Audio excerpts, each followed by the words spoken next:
And our Newscast, the BBC's daily news podcast, looks at Elon Musk's involvement in UK politics. Recorded this morning, just before Musk said he thinks Nigel Farage should be replaced as the leader of Reform UK. Paddy, we're together in person. It's so nice to see you. Nice to see you too. And you've been back from Cheltenham Racecourse. Chelmsford. Oh, yes, I'm Very so sorry. Cheltenham, Yes. also a lovely place. Also great races. Yes. And the voice you're hearing is Gawain Towler, who used to work for Nigel Farage until Not that long ago. October, September, sometime around about then. what happened then? I was fired. And then they became really popular.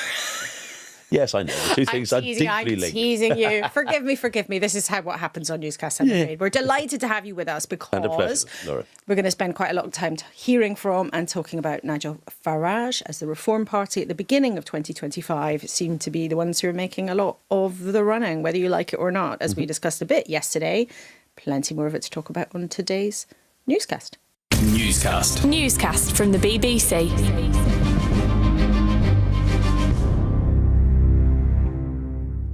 Hello, it's Paddy in the studio. And it's Laura in the studio. And as already mentioned, we're here with Gawain Towler, who is a partial guest. He's a guest with opinions. He's not a journalist. He's here because he's a fellow traveller for the Reform Party. Very much so, yes. How long did you work? How long were you Nigel Farage's brain? I've been working, anybody would claim to be his brain, but his factotum, since 2004, 2005, on and off. It's the third time I've been fired, so hey.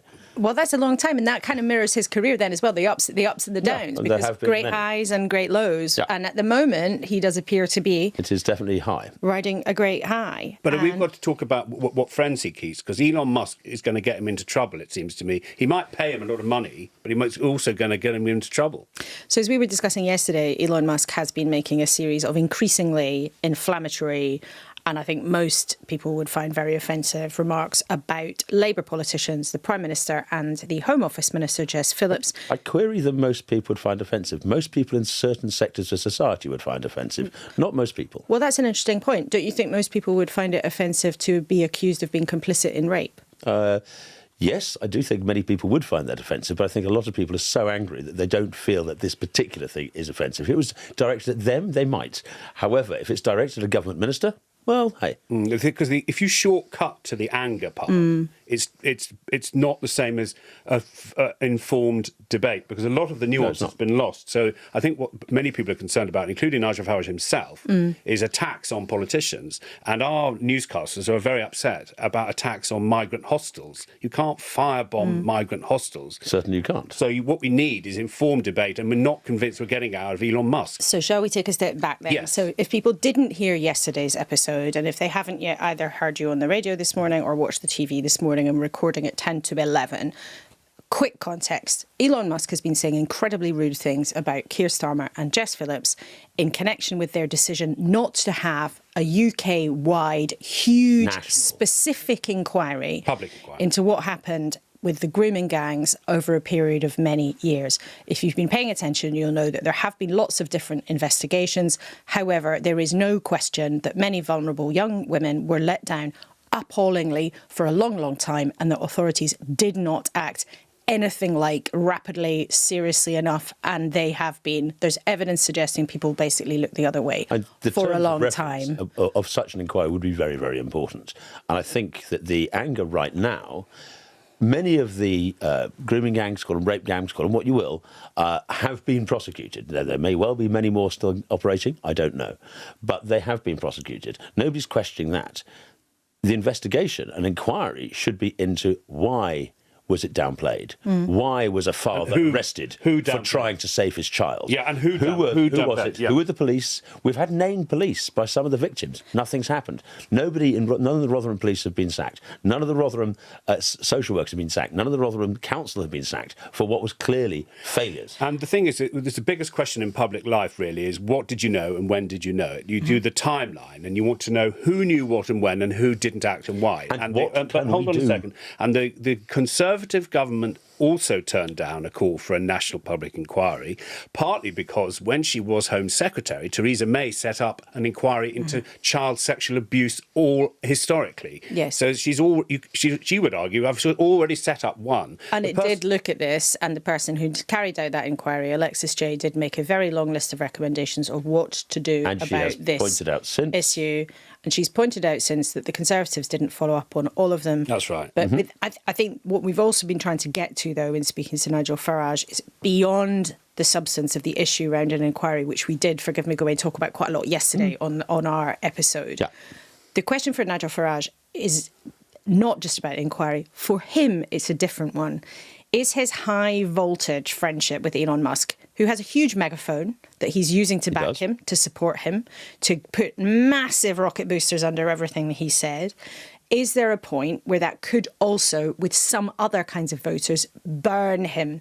And is there a line which Nigel Farage would say Elon Musk cannot cross in the kind of things that he's been saying about what's been going on in this country? And let's just first have a listen to what Nigel Farage said on this morning. Would I rather live in a world where we're free to cause offence than a world in which free speech and debate gets shut down? I know which of those two I prefer. But would you tell Elon Musk that he is wrong? So I know you've distanced yourself from his comments about Tommy Robinson. Do you know what? Real friends, when they meet face to face, have conversations, and they agree to agree, and sometimes they agree to disagree. And that is what open society and free speech is all about. But have you or anyone in your team said to Elon Musk that his calls for Tommy Robinson to be released from prison, a convicted offender, somebody on the far right who you yourself worked very hard to distance yourself from, have you told him that he's wrong about that? I think you're missing the point. The point is the fact that he supports me politically and supports reform doesn't mean I have to agree with every single statement he makes on X. And I think you're getting bogged down in this. You know, I will, at the inauguration, have a conversation with him on a variety of things. This will no doubt be one of them. But I think the media are getting too hung up on this. Frankly, what he says about other people, what his views on electric vehicles are, or whatever it may be, isn't relevant. So, Gawain, when it comes to Nigel Farage and his friendship with Musk and with Trump, you've been on the inside. Are they real friendships? Or are they political fellow travellers? I can't really talk about the Musk thing because that's very recent. Trump, yes, 100%. And he's been a friend of Trump's since 2016. And he's not just a friend of Trump, he's a friend of a lot of the people that Trump's bringing into his cabinet. So he has a depth and on long-standing. And like some people, Nigel and Trump both value loyalty. Mm-hmm. And the fact that Farage put his head above the parapet before Trump became president, I think the only international politician to do so, has meant a great deal. And so that friendship has been maintained over many years. So that is a real friendship. And what kind of friendship? Is recent. And I want to ask you more about the impact of that in a second and how useful it is also to Nigel Farage. But in terms of him and President Trump, how does it work? Do they message each other? They phone each other. They phone it. But how? I don't know how often, but I mean, it depends. I suspect now he's the president-elect. I suspect the phone calls will be fewer and far between. And does it extend? Just because they're busy. Does it extend to the circle? Has Donald Trump shown largesse to you, for instance? Not personally, but other people, yes. But equally, are you invited to the inauguration? I might have been able to go, but I can't afford it, so I'm not going.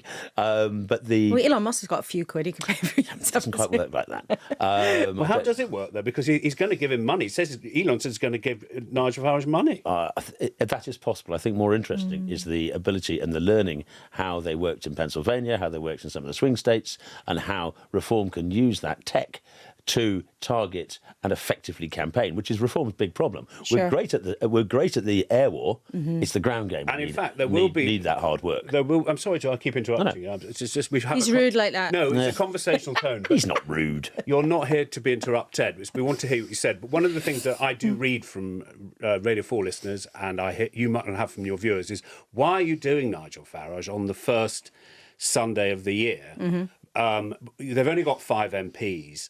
The BBC's trampolining a party, it's said, which has only got 5 MPs. You can get them in a taxi. Well, here's an interesting thing about this. So you're right, in this day and age, almost whoever we talk to, you always get accusations that you're giving someone a platform. And giving someone a platform, giving someone an interview is not giving somebody a platform. It is asking them questions about things that are in the news. Trying to hold them to account. And trying to hold them to account, that are pertinent and that are relevant.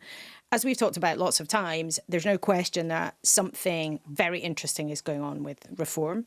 Their members passed 170,000, they said yesterday. They did. That is much bigger than the Conservatives. It's growing very quickly. And they, right now, are often neck and neck, or sometimes even ahead of the Conservatives in the polls. The other thing that is, just in the terms of mechanics of how all this works, that I know that newscasters like to know about, it's a tradition on Sunday mornings that in January you interview all the party leaders. Mm-hmm. The Prime Minister normally goes first. Keir Starmer, perfectly legitimately, his team told us he didn't want to do the first weekend of the year.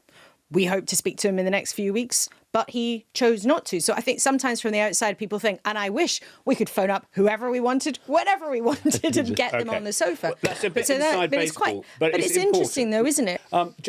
Can you tell us, with your knowledge of everyone there, what does Nigel Farage want from Elon Musk, and what does Elon Musk want from Nigel Farage? I don't know if Musk wants anything from Nigel Farage. I really don't.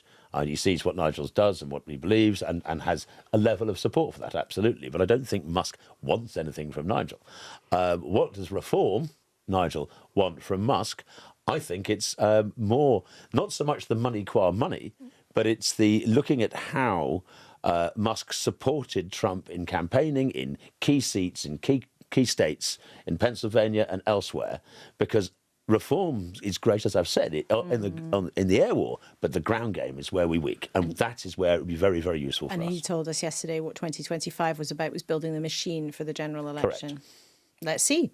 But I suppose the bit that links it all together is that the people who like Reform have felt let down by the main political parties. They were promised, They were made promises which weren't delivered upon, and that's a serious cancer for our political system. After year after year. And this is what the Reform voter feels. Yeah, well, it was one of the reasons we went to the Reform event yesterday, because something is happening with this massive increase in membership. And as we were talking about yesterday, when there were people of all different ages there, it was not a kind of particular demographic.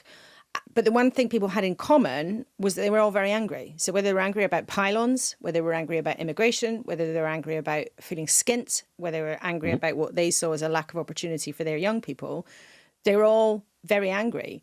And for them, Nigel Farage's Reform Party is giving them a home.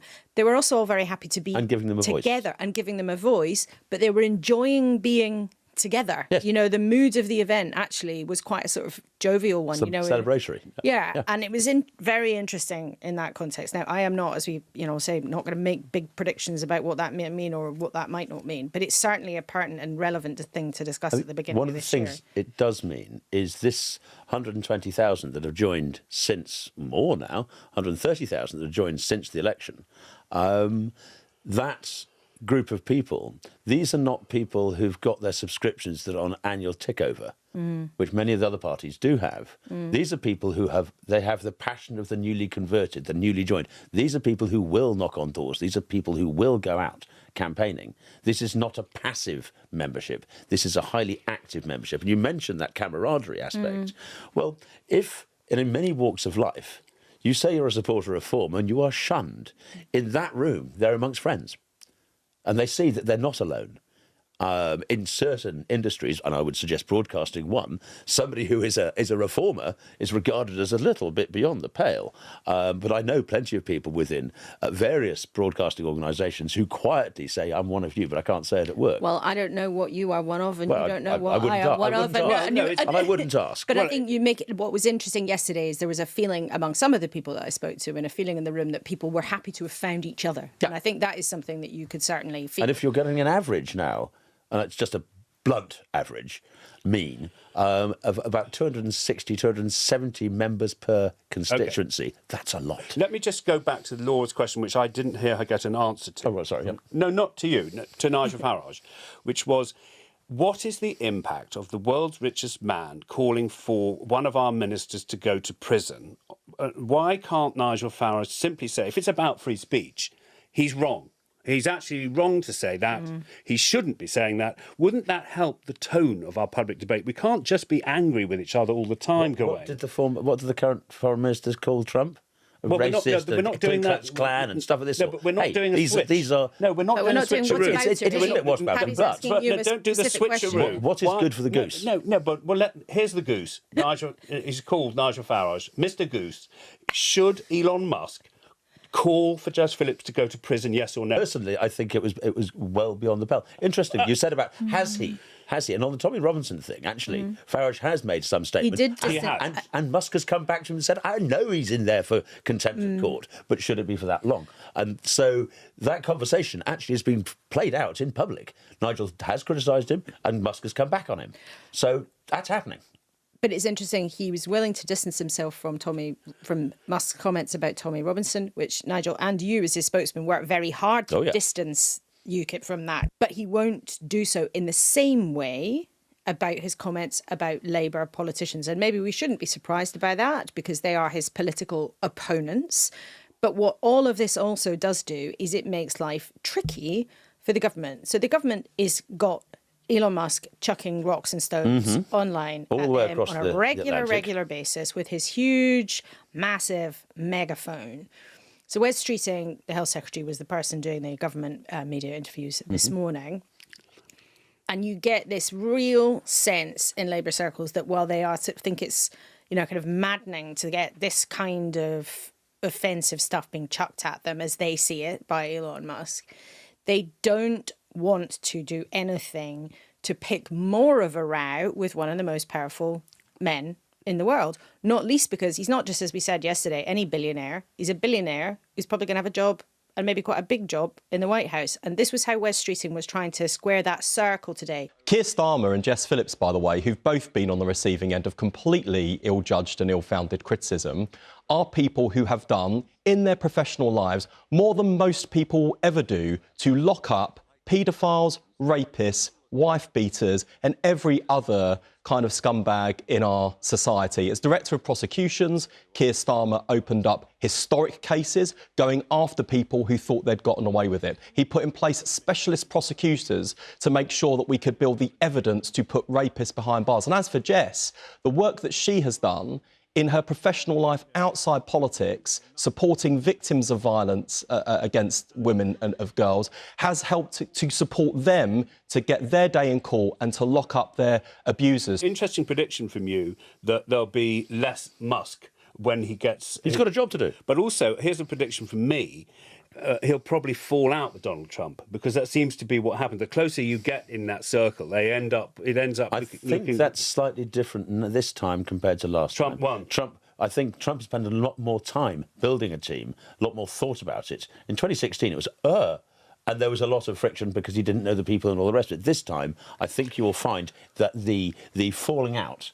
And people have accused Nigel of the same. The fallings out will be far fewer I like the prediction. Last time. I'm fascinated in the prediction, and I wonder, could I ask you again about the Nigel Farage role? Again, no matter what newscasters think about Nigel Farage, you seem to think it's a hostile environment. He's been all over the BBC. Oh, I know. But whatever he really has a soft soap interview, and that's fine. Well, whatever they think about him. Not many people get soft soap interviews on a Saturday. Will he be used by Peter Mandelson and Keir Starmer in some sort of way to represent Team UK?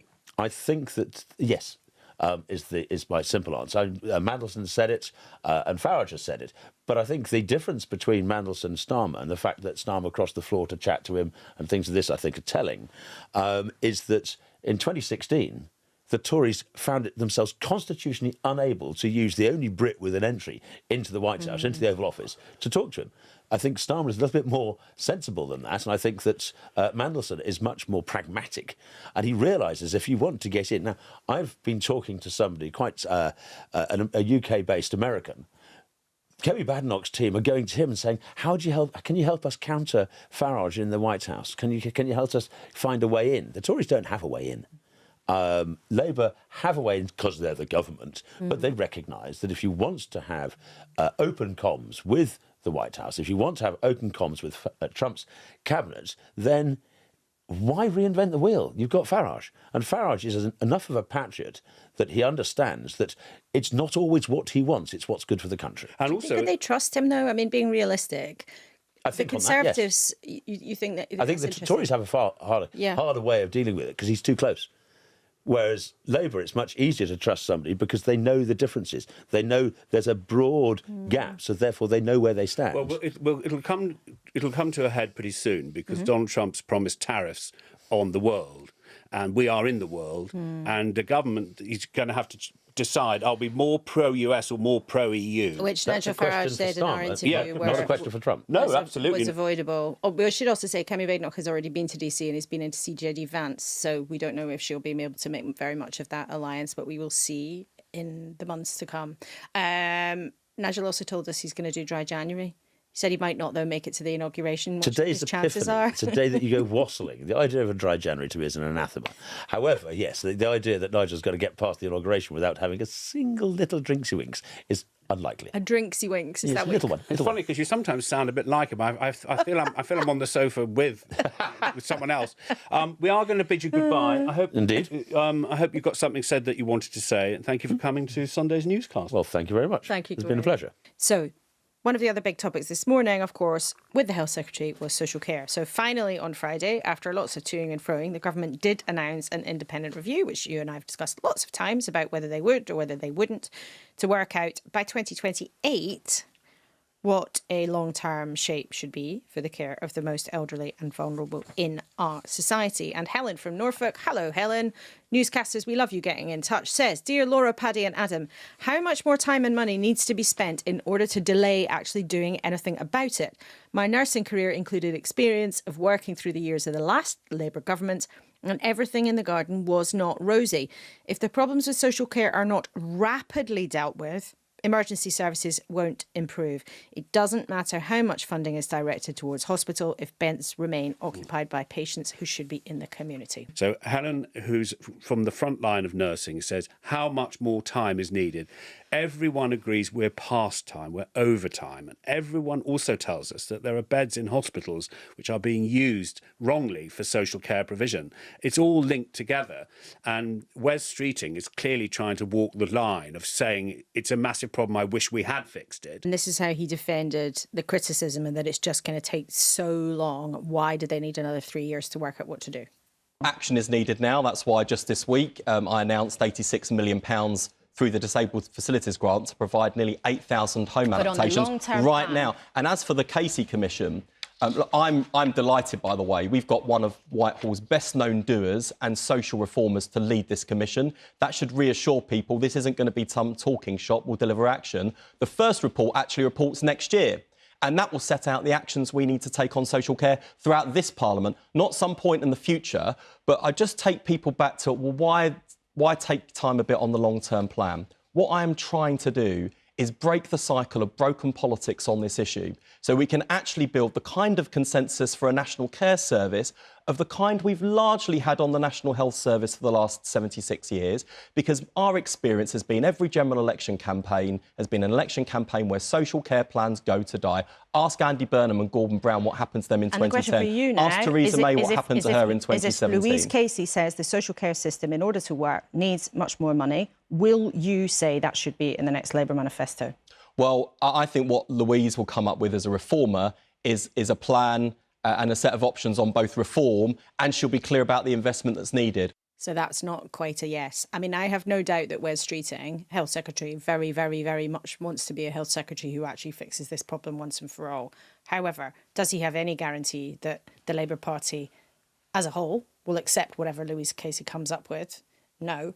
Does he have any guarantee that he'll be able to do what he really wants to do, is get all of the parties to agree to it in 2028? So theoretically, it could be in all of their manifestos.